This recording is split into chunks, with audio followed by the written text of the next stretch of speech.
Hi, my name's Gav and welcome to the channel. Look, we're going to see an influx in brands producing their version of the Parawing this year. And the question is, should you ditch your traditional wind wing in favour of these new string wings? Look, if you stick around, we'll answer that question and find out whether it's right for you.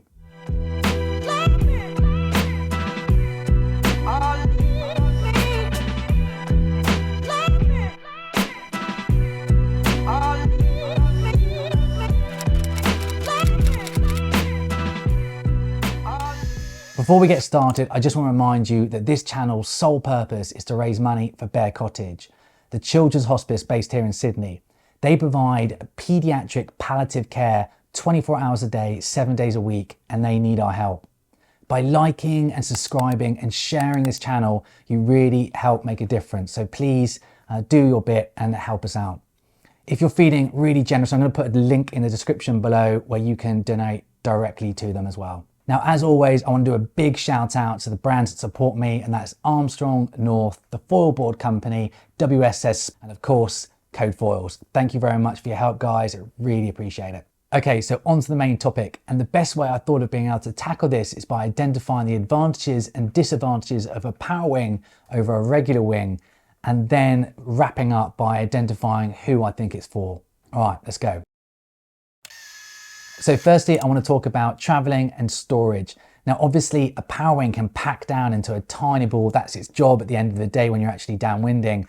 But in order to travel and to store, you can see on the left-hand side of me how small that packet is. In fact, you can have about 3 or 4 of them taking up the same space as a normal wing. And massive advantages, especially if you're somebody that travels long distances, goes abroad a lot, or indeed doesn't have a lot of space. Now you can see on the right hand side of me, I've got a North Nova with a boom attached to it, and that significantly increases the size. Now this is an ongoing trend we've seen in the last year or so, and I don't think booms are going away anytime soon. So you can see there's a significant size difference even right now, and I think that's going to widen as Parawings become more user-friendly and the wind range increases, meaning you need less of them.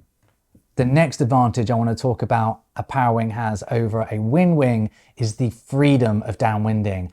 Yes, you can downwind with a wing trailing behind you, but it is nowhere near the same experience as a packed down Parawing. In fact, it's so important. Look, I should have made this the first point because it is the sole purpose that I got into Parawinging, and I absolutely love that element of the sport.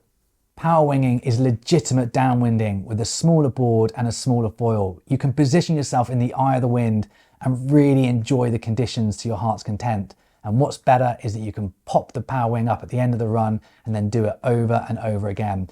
And it's this element of Parawinging that really sets it apart from everything else. In my opinion, it's the best part of Parawinging, and there's nothing that replaces that feeling of being on a small board with a small foil, ripping turns as if you were prone foiling. I highly recommend people give it a go. I know it's painful at the start to learn, but trust me, it's worth it. So the next point I want to talk about is how easy it is to set up and pack away a Parawing compared to wind winging. There's no pumping up bladders, clamping them, putting on booms, you name it. It's instantaneous to get up onto the water, and then when you're packing away at the end of the session, again, straight into the bag, into the car, and then off you go. Another advantage that a Parawing has over a wind wing is the ability to paddle through a shore dump. I'm sure we've all been there when you're paddling through a shore dump with a wing in tow, taking one on the head, it gets messy really quickly. So having a Parawing stowed into your pocket and then paddling through is instantaneous. There's no dramas, and you get out back, throw it up into the air, and then off you go. And then the last advantage that I can think of a Parawing over a wind wing is the fact that you can take several sizes with you out on the water. And I do this regularly. Sometimes it's really difficult to judge the wind, or the wind can change, and I will regularly take 2 Parawings out with me and then change them as the wind or the conditions change. Now obviously you can do this with a wind wing, but it means coming in, blowing up another one. It's all time consuming. So this is a huge advantage, and I use this all the time. So the first disadvantage that I can think of is the fact that we are constantly bombarded with upgrades because we're in the early stages of Parawinging. Every time a brand brings out a Parawing, it seems to be greater and better than the last, obviously because they've learned from their mistakes. Now the negative of this is that there is going to be constant upgrades, and that your old Parawings tend to lose value really quickly. Now, I'm not suggesting you wait until it's established. I would highly recommend just going out and just buying a Parawing that's available in your shop, getting out in the water and learning it, keeping it for a year or so, and then slowly upgrading. I highly recommend that you beg, steal and borrow, get a Parawing, go through a little bit of pain in the early stages, and before you know it, you'll be having a massive smile on your face and enjoying those bumps. So next up, I've talked about this in previous videos, and I think it's quite widely known that Parawings have a very small wind range compared to a wind wing, both at the lower end and also at the top end. Now, obviously that is going to change as they get better, but right now there is a massive difference between winging and Parawinging in terms of that range. So the next one I want to talk about is the fact that wind winging is much easier to learn than Parawinging.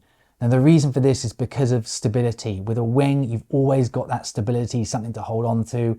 With a Parawing, that stability is not always there, and it obviously depends very much on the wind strength and wind direction.